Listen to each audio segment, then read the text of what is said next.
Good morning all. Today I'm going to test the PWM5 solar charge controller. Here's the second one of those. So I've set it up like this. This camera's as high as I can take it. On the left here I've got my connector. Oh, look at that. That all went a bit wrong, didn't it? A connector into which I'm going to plug the unregulated transformer based mains power supply, which behaves a little bit like a solar panel. On the right I've got my lead acid batteries. Now they're not connected to the solar charge controller yet. This has been tested with the nickel metal hydrides, so I'm fairly happy I'm not going to be plugging these lead acids, which can develop quite a bit of current, into anything nasty. So let's connect that up now. Plug it in with the 2.1mm socket. This goes straight out of modulation because the battery voltage is low. That's the battery voltage, and it's actually saying 13.1. Yes, it's measuring a bit high, isn't it? Which means that it's going to modulate at what it thinks is 13.5, but what won't be 13.5. The battery voltage will be a fair bit lower than that. And this is the downside of using the regulator that I chose on here. It's the HT7550, I think, because they have quite a wide, I think it's a 3% accuracy, so they're not always very precise. Right, let's now plug in this power supply and connect it up. Right, so I'm going to plug this into... Now I've got to be very careful I don't short yellow and black. Let me just get a diode and try and explain why. Right, here's a diode. Now you can see the silver band end, the cathode. I'm just going to place it like that. Ignore the terminal connector and the ring, the spade terminal, fork terminal, whatever it is. That, imagine, is the body diode of the FET, and it's pointing this way. So the FET, when turned on, will allow current to come from the solar panel into the battery, but the body diode is always there, so current can flow from the red wire, which is the battery, into the solar panel. It can actually back feed. Now I used these diodes in this yellow wire when I made these commercially to protect me, the seller, against people blowing them up. That acted as a protection. Without a diode in this yellow wire, which actually would face it that way, current could flow from red through to yellow, straight through that diode. And if I short yellow and black, which could be easily done, I just short across these two pins, easily done, then it would simply flow round back through the black wires, which are linked together, of course, and straight back to the battery. So you would put the full current of the battery through that MOSFET and it would blow up. So you don't want to short at this end. But what I'm going to do now is plug that into this connector, which won't be a short, and immediately you can see that the solar charge controller has gone into modulation at quite a low voltage, actually, 13.2. Now that doesn't bother me particularly. I'm quite happy for the big Trojans outside to modulate at 13.2. The reason for that is in the summer they'll be almost permanently in this modulation state. So 13.2 is absolutely fine for float voltage for lead acid. In the winter, they're very unlikely ever to get to this modulation, apart from on sunny days where the sun's out all day. You might possibly get one of the batteries, or all three of them possibly, to actually get to this float voltage. But yeah, so that's modulating. The lead acid batteries are up to 13.2, which I'm happy about. So that one works. I'll just put the other one in and test that. Watch what happens when I disconnect the solar panel, my dummy solar panel. You can see the PWM moves across. It actually was probably at about 1% or 2% just to hold these at that 13.2 volts. When I disconnect the solar panel, the charge controller goes, oh, the battery voltage is falling. I need to raise the PWM, raise the PWM, raise the PWM. Gets to 100%, and then it goes, well, that's all I can do. So this MOSFET is now 100% on, because it's saying the batteries are less than 13.2, in this case, volts. That's all I can do. Wind the PWM app up to absolute maximum. That's the best I can do. There's obviously no sunshine. That's all you're going to get. Right, pull these pin connectors out. These pin connectors actually are pretty unnecessary. I could just solder a couple of spade terminals on there and put them straight on the battery. I'm just wondering actually whether I'm getting a voltage loss in all this wiring, because over here I've got a sort of, this is probably coaxial, 2.1 to 2.1 male to male connector. These wires here going down to the battery terminals are pretty thin. These are pretty ropey, these 2.1 connectors. I suppose I could try that, but let's just get the other one tested first and see if it's significantly different. I'll leave the camera running and try, if I can find my glasses, to force the pins into here. Right, so red, we'll go that side. Trying not to stab myself in the process. And you've got to get them in quite deep, otherwise they just don't make a very good connection. So in you go, nice and deep. Right, so that's the battery side connector put on. I'll feed that underneath my DVM. Embed the wires in there, in my blue tack. Right, we don't need that anymore. I'll just attach that and then we'll test this charge controller. Okay, so connecting the battery side first. Microcontroller boots up. The PWM winds its way up to 100 because it's saying, oh, those batteries are a bit low. Let's get some sunshine coming in, charging them up. I'll just connect up the sunshine, trying not to short at this end. Again, immediately into pulse width modulation. And once again, that's pretty low. Now, if there are voltage drops in these cables, and as I said, there's a fairly long route round to the batteries here, then because current's flowing this way, this voltage is higher than the battery voltage, assuming drops in these cables. These wires here are actually quite substantial, but there are connectors and possibly thin cables up at this end. Then the charge controller is probably seeing a higher voltage than is actually on the batteries. So the charge controller might be seeing, say, 13.3. Again, the regulators might be a little bit out. And it's saying, okay, I'm going to modulate at 13.3. That actually means 13.1, that's the meter, back at the battery end. So what I'm going to do actually is take these pin connectors off, solder on a couple of spade terminals and connect it directly to the terminals of this lead acid. So we've got 13.1 on this charge controller, so I'll stick with this charge controller and we'll see, why is that falling? And we'll see whether the modulation voltage comes up.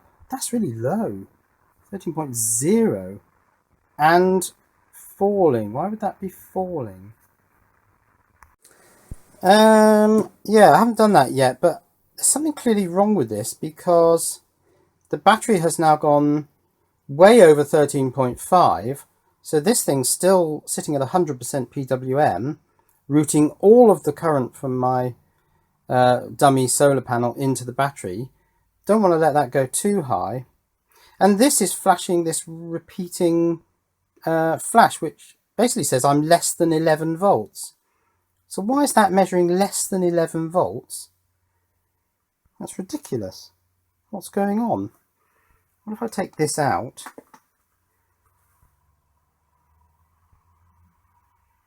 Something 1, 2, 3. Let's try that again. 12. 12.3. Something very weird going on here. Yeah, I'm going to mark this one with a dot, I think, on the tab, because I'm just a bit suspicious of it. It's working all right at the moment. That's saying 13.2. Okay, it's reading a little bit high. but it's just been behaving very strangely. I'll try and see if I can reproduce it. Let's plug in the solar panel. It's not a real solar panel. Pulls the battery up to 13.2-ish. That seems to be holding pretty well now. Disconnect that. The modulator is now taking the PWM right up. Battery voltage is falling away. 1, 2, 3. About 13.3. Everything seems to be alright now. I don't understand it. I think what I'm going to do now is connect some spade terminals for these lead acid batteries directly on the end of red and black to eliminate all these bits of wire and connections, and then just do some more thorough testing of this charge controller. The other one I think is alright. So I'm just going to tack these spade terminals directly onto these wires. Let's just strip them back a very tiny amount, tin them all up, get those connectors on, stick blue tack, everything's sliding off the desk. Well, I'll move the camera back up so that we can see. I'll just turn the iron off. See the battery and its terminals, and now these should have cooled down. I can connect this charge controller directly to the battery. Directly. Let's watch it boot up. There it is. So what's the voltage? 1, 2, 3. 1, 2, 3. I'll bring the DMM back. Okay, so that's reading, I think, 13.3. Let's just watch that again. 1, 2, 3. Maybe 13.2. This is reading 13 volts. Let's connect the solar panel. That goes into modulation. Let's see where the modulation settles, about 13.1. I'll just leave it for a bit to kind of absorb. Now what I mean by absorb is that these batteries aren't completely fully charged, but they now won't go above this voltage because the whole point of the charge controller is that it holds it there. However, they are still accepting charge, and so they are filling up with more charge, but the voltage isn't increasing. That is a thing. Well, that seems pretty stable at 13.12. That's modulating away. The brightness of this LED changes. The whole idea of having this LED permanently on now was that there's surplus energy. We're not using all of the energy from the solar panel, so it's okay to throw a bit away in the LED. This changes brightness. The brighter this gets, the more it's throwing away. That's the logic of it. So the brighter this gets, the lower the PWM is. So as this gets brighter, the PWM is getting down probably to about 2 or 3%, maybe even 1%. This, when I take away the solar panel, which I'll do now, will first go dimmer, as you can see, sort of, and then it goes out of PWM mode. It's now wound the PWM right up to 100% because it's saying, oh, the battery voltage is a bit low. Let's get some sun in there. There isn't any because I've unplugged it. And we're getting a reading of about 13.3. So yeah, this is a bit inaccurate. But as I say, I'm not too concerned. I don't want to boil my Trojans dry. I'm okay with the Trojan that this one is connected to only ever getting up to about 13.2. There is a boost mode in this where it takes it up to 14.4. Well, on this one it might only take it up to 14.1.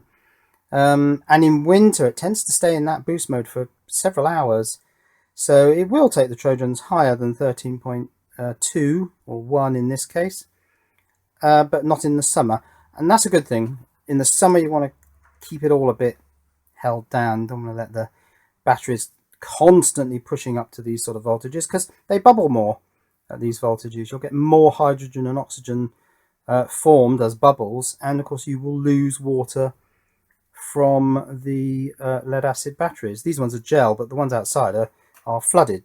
It's liquid water and sulfuric acid. So this is now saying about 13.2, I think. 1, 2, 3. Maybe even 13.3. I'm just going to shove this bulb across these batteries to pull them down a little bit. and see if this responds accordingly. I'm still saying 13.2.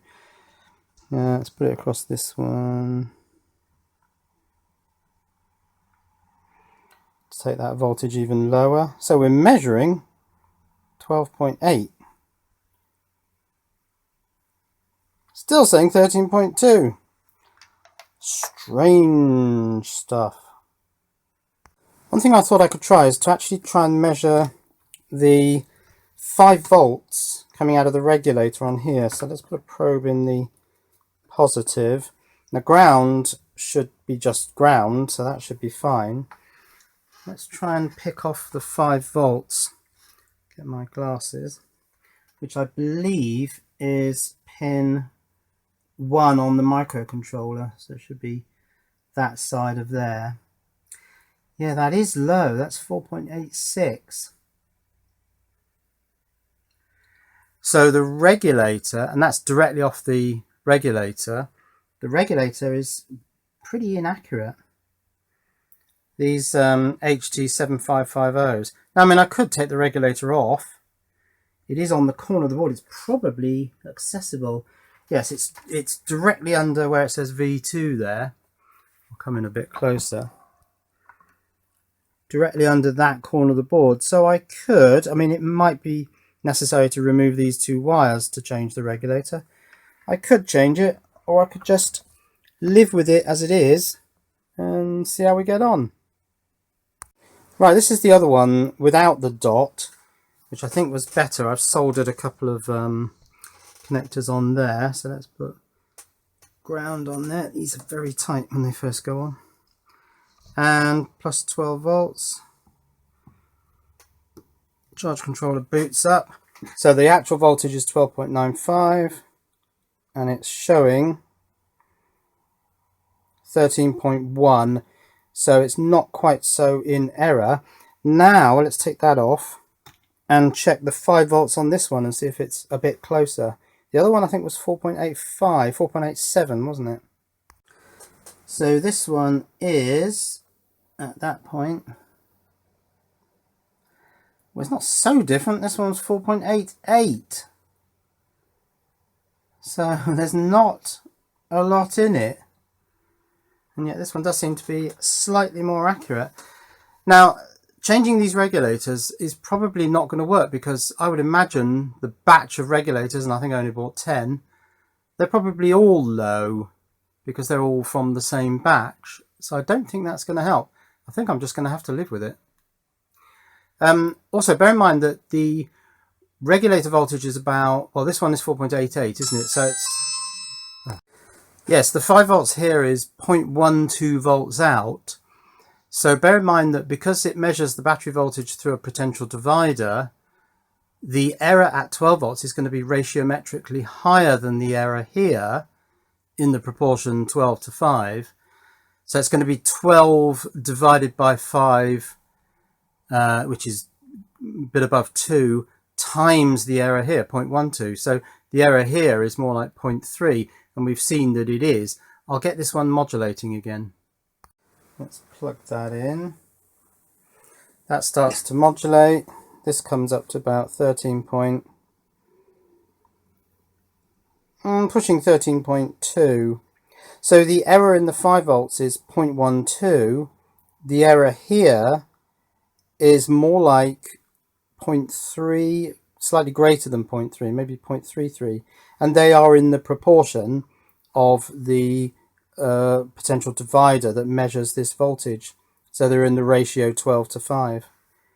Yeah, so a small error on the regulator. Those 8 regulators really should be a lot more accurate than 4.88. That's terrible.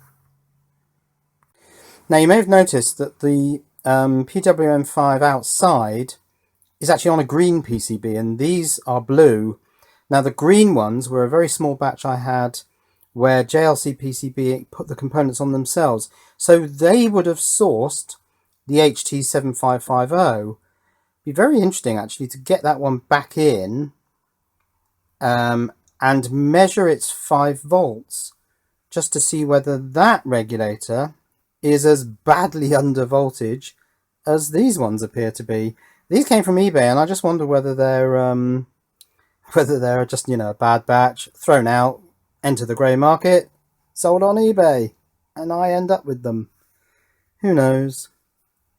Well, I think that's all the testing I'm going to do on these. They work, that's the important thing. But I would like to compare the low voltage on the regulators on these two blue boards with the one outside, because I don't really want to mismatch there. It might be necessary to build a third blue board charge controller, but I'm missing some components, some 220 picofarad capacitors. I have ordered them. They're coming from China. They'll be here in a couple of weeks. But for the moment, cheerio.